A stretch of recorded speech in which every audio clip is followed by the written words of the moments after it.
Leo ni siku ambayo tunasherekea utamaduni wa Waluhya, hasa wa Wanga awamu ya kwanza.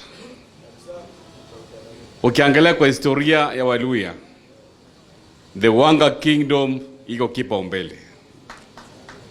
Na mimi licha ya kuwa na jet lag, nilikuwa nimechoka, nimeingia leo asubuhi nikasema lazima nitafika hapa kwa awamu ya kwanza ya kusherekea utamaduni wa the Wanga Kingdom.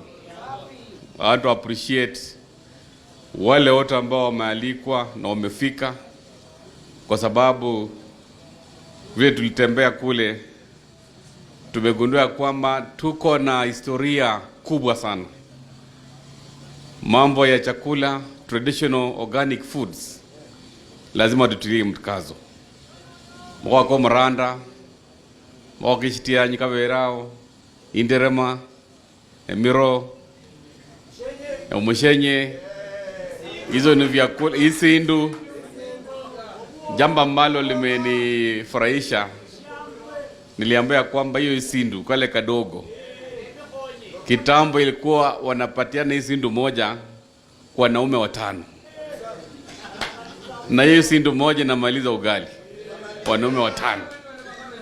So lazima pia turudi kwa desturi yetu ya Kiwanga ili tutilie mkazo vyakula ambazo tasaidia vijana wetu. Najua majinsia hapa ukiambia kula Isindu wanafikiria labda ni mambo mengine, lakini hiyo ni chakula ambayo tukiendelea mbele itasaidia pia mambo ya afya.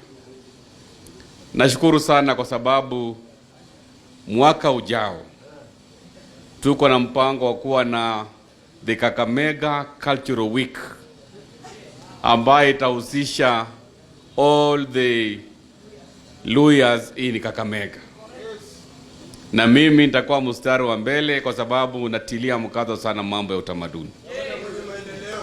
Mimi najua tukishirikiana sisi wote, wabunge wetu, MCAs wote, tutahakikisha Kakamega Cultural Week ambayo tumeandaa mwaka ujao for whole week itakuwa ni ya kufana.